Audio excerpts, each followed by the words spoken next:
Hello and welcome to Dialogue. Recently, the UN General Assembly has overwhelmingly backed a resolution asking the Security Council to make Palestine, which has the UN observer status, a full member. 143 countries voted in favor and 25 abstained, while 9 were against, including the US and Israel. What does the resounding approval mean to the Palestinians? What are the challenges still ahead for Palestine to become a full UN member state? As the conflict ongoing in Gaza, how far are we from a two-state solution to the Palestinian issue? Join us for our discussion today from Beijing. I'm Xu Jinduo.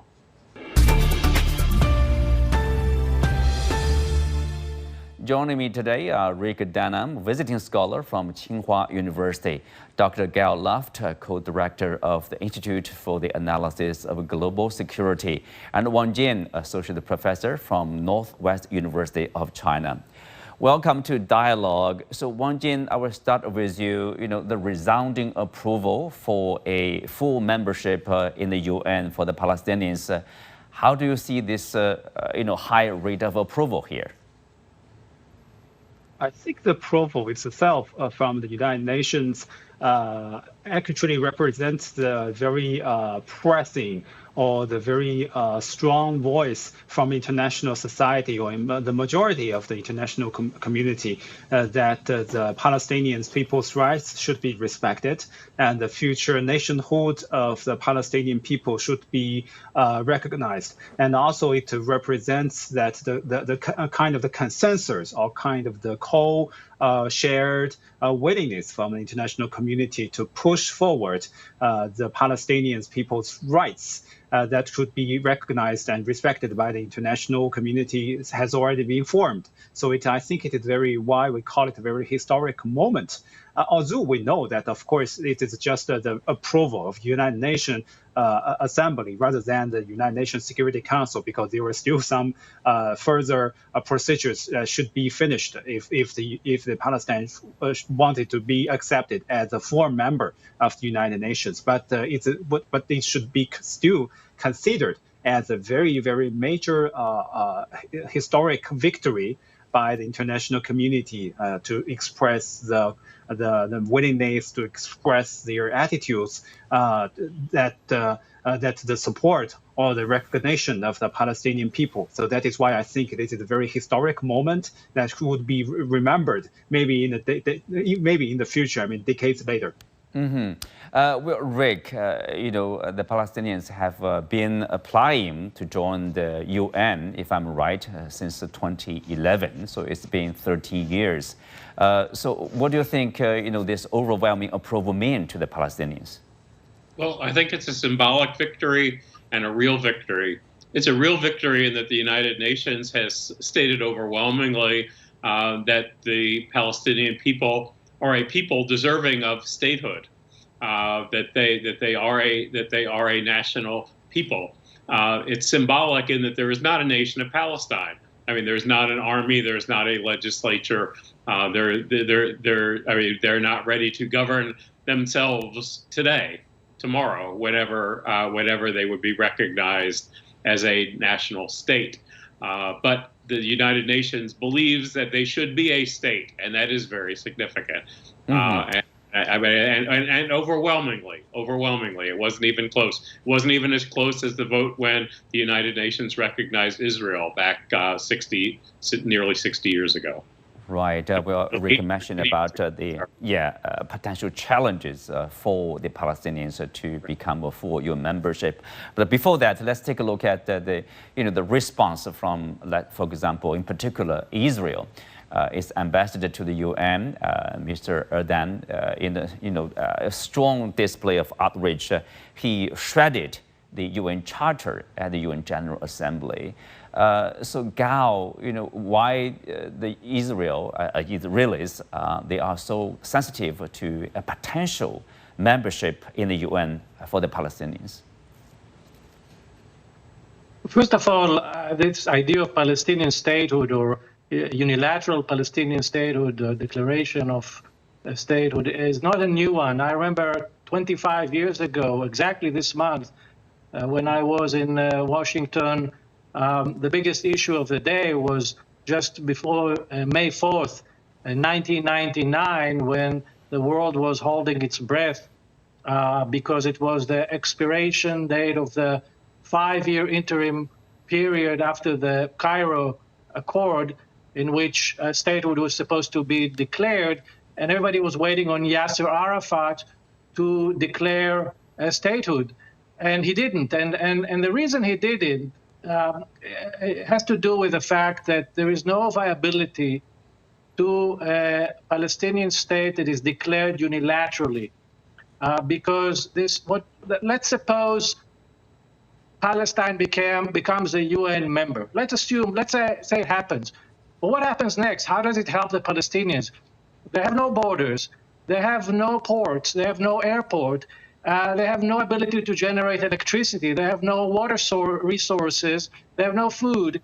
And the most important thing, they don't even have a way to move between the two parts of the state, the Gaza Strip and the West Bank. So a statehood, it's maybe a symbolic thing, but it doesn't connote the viability of a state. And therefore, they will not be able to do anything on this matter without active participation of the Israeli side, which everything has to be done in cooperation with Israel. And the reason Israel does not think that this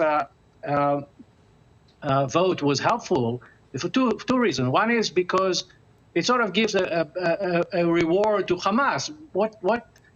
Let's assume they succeed and they are approved as a member. Then Hamas will say, look, you guys, you Fatah, which allegedly are more moderate, but you've been sitting on your hands for 30 years and you accomplished nothing. And then we came and killed 1,200 Israelis. And look, next thing, after 6 months, 7 months, we have a state. So that's not a good signal. And the other thing is, we are still in the midst of very, very delicate negotiations over ceasefire and hostage release and all these things.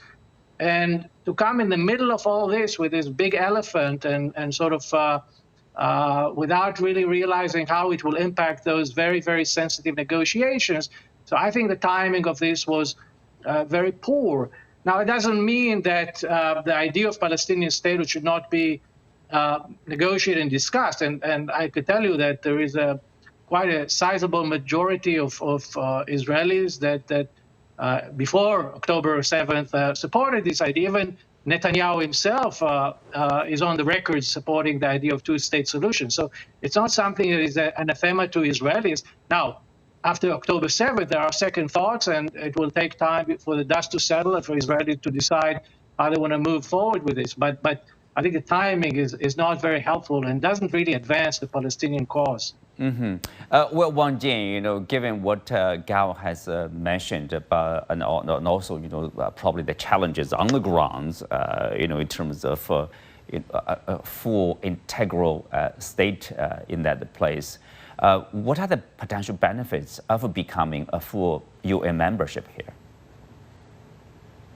I think, yes, Gal just mentioned a very important question. And actually, the Palestinian Authority, led by Mahmoud Abbas, has no choice right now. But the only way to break the very dilemma or the stalemate it is facing is to apply for the 4 members in the United Nations, because the Palestinian Authority are not able to resist the effectively of the Israelis' expansion of their Jewish settlements in the East Jerusalem and the West Bank. And also the Palestinian Authority is not able to constrain the Israelis' military actions in the Gaza Strip. So that is why the only thing that they can do, especially under the growing voices inside Israel, that the two-state solution principle should be abandoned, that they have to apply for the recognition as the 4 members of the United Nations. They have to get the recognition from more international community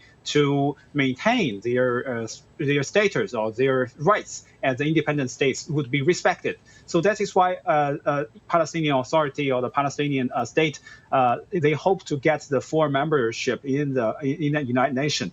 Although, as we know that there will be obstacles, and especially we know that the United States will be very likely to prevent the possible passing of the Palestinians for membership in the process, inside the United Nations Security Council voting process. But then we have to know that the process itself is very meaningful, given that the more and more states has already expressed their willingness or their support to the two-state solution, and these express their support for the future establishment of the independent Palestinian state, and their public support to recognize the Palestinian state and to hope to establish the diplomatic relations with them. So that is why this is very meaningful, and it's a very historic moment that should be remembered in the future.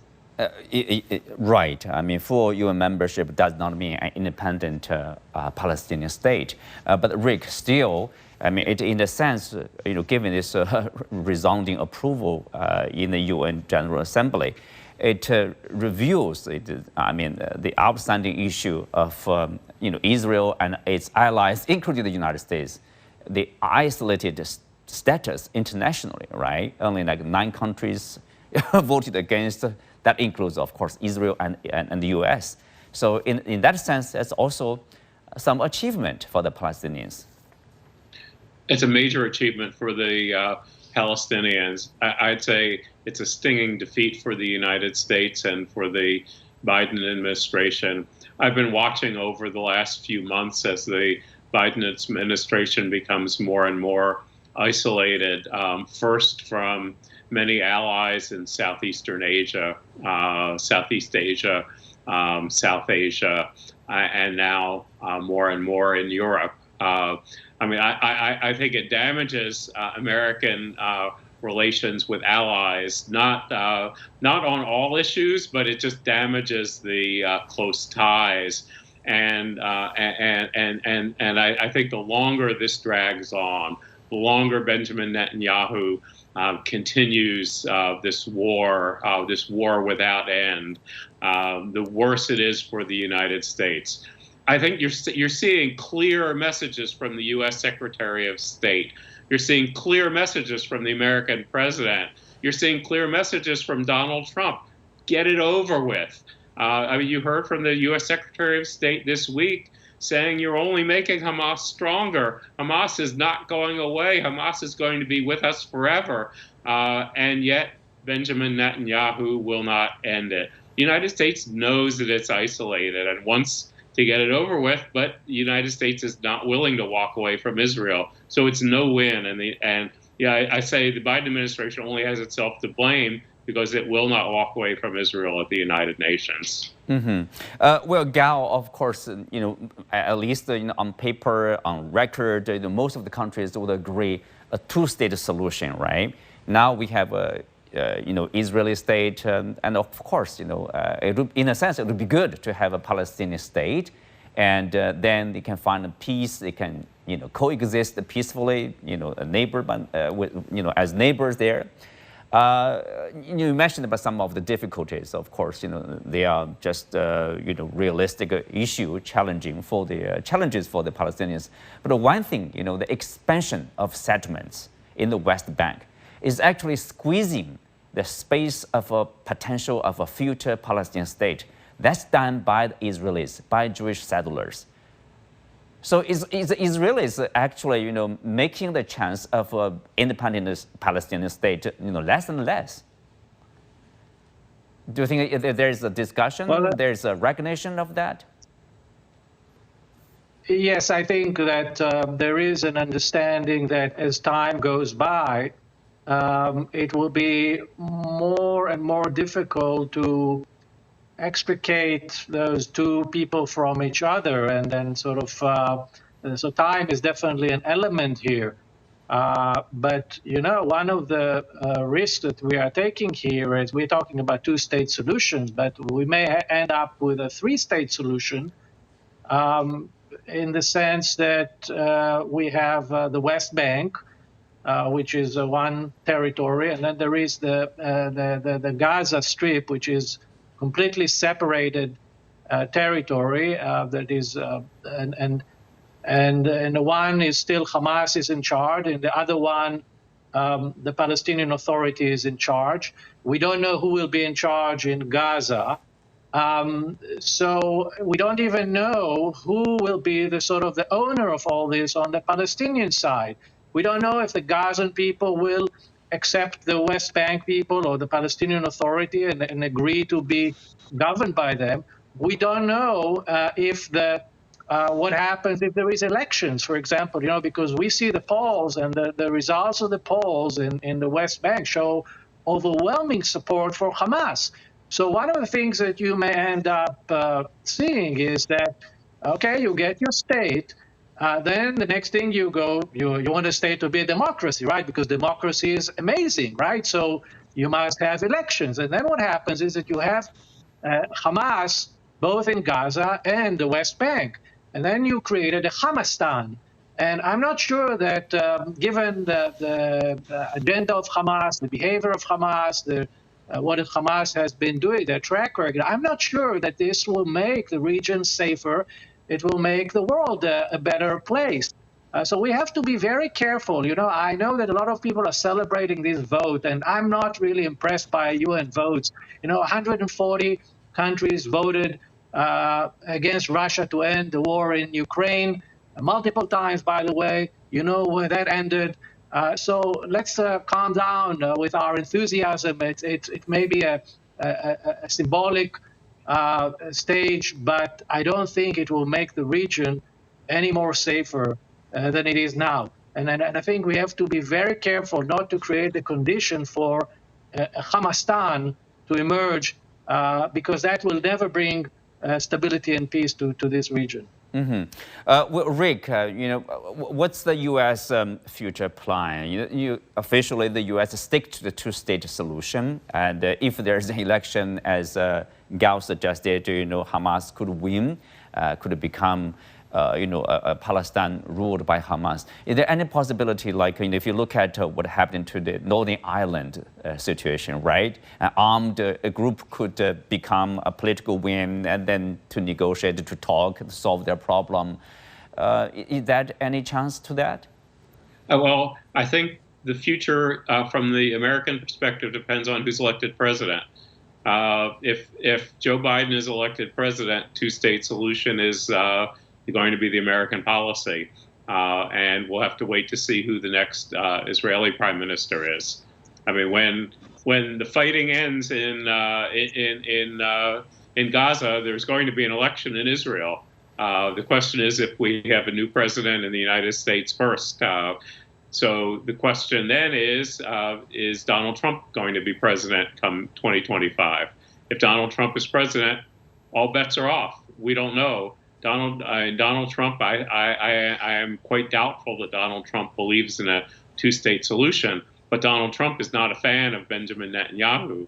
He's been very critical of Benjamin Netanyahu. So I have no idea what Donald Trump believes going forward. Donald Trump's very close to the Saudis. And so we have to guess what does Saudi Arabia want going forward. So I think that would be the big question. What does Saudi Arabia want for Israel and Palestine if Donald Trump is president? Mm-hmm. So Wang Jian, of course, if you look at the resolution that was sponsored mostly by Arab nations, of course, including Saudi Arabia here. So what's the plan for the Arab nations? It seems like they are sticking to this two-state solution. They are supporting a Palestinian state. But given what Gal has said, do they accept if there's a Hamas, let's say, government in both Gaza and also the West Bank? Is that acceptable for the parties, for the regional countries here? I think we're talking about how the regional countries' attitudes, especially the Arab states' attitudes towards the future Palestinian internal relations. So, of course, there were divisions because some states, they hope, if we're talking about Syria, actually Syria government, they supported the Hamas even more than their support to the Palestinian Authority led by Fatah. But when we are talking about the majority of the Arab states, I think they may show more support to the Palestinian Authority led by Fatah, led by Mahmoud Abbas, rather than the Fatah. Hamas in the Gaza Strip. So that is why it's a very kind of the division inside the Arab states. But the problem is that there is no unified government inside the Palestinians. The divisions between the Fatah and the Hamas are deeply rooted into the factors such as ideological divisions, such as the status of their government, and how such as the how whether or not to recognize Israel and how whether or not to accept the international resolutions passed by the United Nations during the past decades. So there was a lot of the divisions and the problem between the different sides, especially Fatah and Hamas. So that is why I think, yes, the Arab states, they can determine something, especially their attitudes. They will give a lot of pressure to Israel. They will give a lot of pressure to the United States, and also their attitudes in different international platforms will, of course, influence the behaviors of the related parties. But I think the most important thing that the international community should do right now is to help to melt down the division between the Palestinians, internal divisions, especially between Fatah, Hamas, and Fatah, to find a way together in the future. Well, speak of that one, Jane. The leaders of Fatah and Hamas, they were in Beijing not long ago. Obviously, China tries to bring them together and to achieve a sort of reconciliation. There are differences. Seems they are also facing a challenge for the future Palestinian state. We don't know how much progress is expected and what they need to do in order to achieve some solidarity among the two parties, especially toward Israel. Yes. The meeting in Beijing, I think maybe just weeks ago, is a very historic moment, because we know that there has already, although they met just before Beijing, they met in Moscow, but actually the meeting in Moscow and the meeting in Beijing between Hamas and Fatah represented a very strong aspiration from international community to help to narrow the divisions between the two sides, and it also represents China's willingness to help to coordinate and to coordinate the different stances of Hamas and Fatah. So that is why the meeting itself should be considered as a victory. But we know that there were still divisions and still a lot of the problem between the two sides. And we have to know that during the past, more than 10 years, Fatah and Hamas reached a lot of agreements in Doha, in Riyadh, in Cairo, even in Sana'a, and even in Algeria. So a lot of documents has already been filed, and a lot of the agreement has been signed.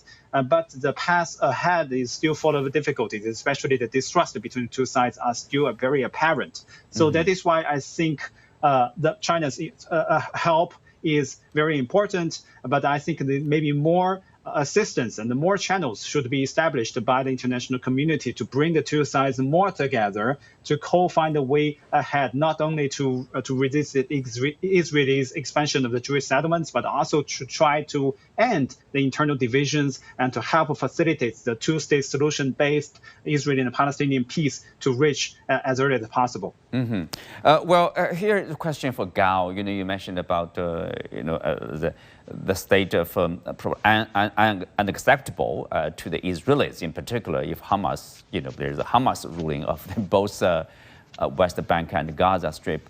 You say it's not necessarily safer for the Israelis. But the thing is, the current state, with this kind of paralysis, kind of division there, it's not safe to the Israelis either, right? So what is the plan for the Israeli government? What kind of plan they have for this region, for their relationship with the Palestinians? It's a very good question, and I don't have a good answer, because I think that the political environment in Israel is not conducive at the moment for long-term sort of strategic designs. Israel is now still in the middle of a war. The people are still burying their dead, and the general atmosphere is very gloomy. I think we need to give it some time for the Israeli public to sort of extract themselves, for the dust to settle, and then to figure out, okay, what do we do with all this next? Where do we want to go? I think it's very difficult to do it while the war is raging, because things are getting very emotional, and also there are internal division, as you said. And I want to also throw in another issue here. This is not only about Israel and the Palestinians. You know, you have Jordan. Jordan is just across the river, and they have a very sizable Palestinian majority there. There is a lot of potential instability. There's also Egypt. So those two countries, Egypt and Jordan, are very important players, much less so than the Saudis and all the cousins from the Persian Gulf. They are far away, they are secure, but Egypt and Jordan are sort of part and parcel of all of this design, and they have a lot to say too. And I'm not sure that sort of behind closed doors, the Jordanians are very excited about the idea of having a Palestinian state that ultimately will probably be governed by Hamas or something like Hamas, sitting sort of on their front yard, because it could be highly destabilizing. And this is also the longest border that Israel shares with any of its neighbors. So these are all things that Israel will have to discuss. But I really think that it's not the right time to do it while the blood is boiling, while emotions are high, and while still people are being killed. I think the most important thing is to reach a ceasefire, to return the hostages, to let things calm down, to begin the reconstruction, and then approach the real big issue. Okay, what do we do next? All the sides have been really injured and suffered a lot. There's no doubt about that. But things cannot repeat themselves, and I think that will be the next big set of questions that all sides, including the United States, the next president, will have to deal with. Well, Speaker of the United States, as Rick mentioned earlier, the U.S. Seems to have,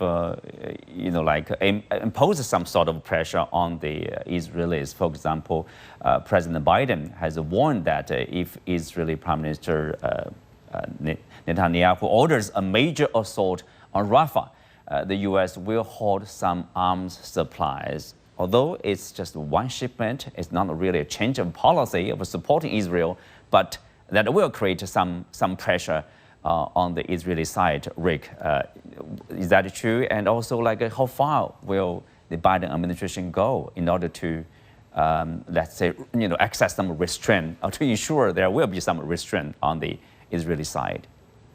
It's true. It's already happened, and it's been threatened for the future.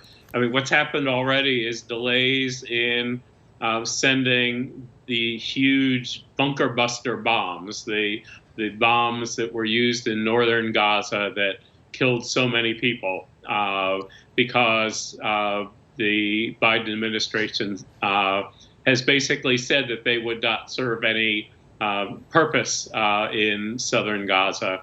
But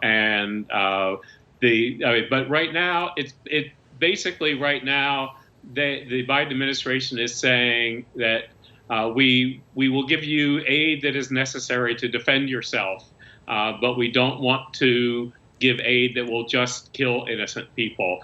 But the Biden administration is getting a lot of political blowback in the United States from some pro-Israel Democrats, as well as a lot of Republicans, for not supporting Israel at a time of war.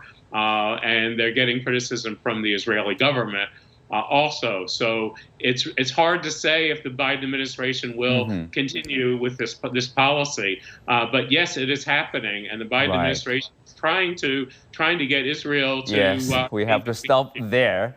On that note, we come to the end of today's show. Many thanks to our guests. You can also find us on the CGTN app on YouTube. I'm Xu Qinduo. Thanks for being with us. See you next time.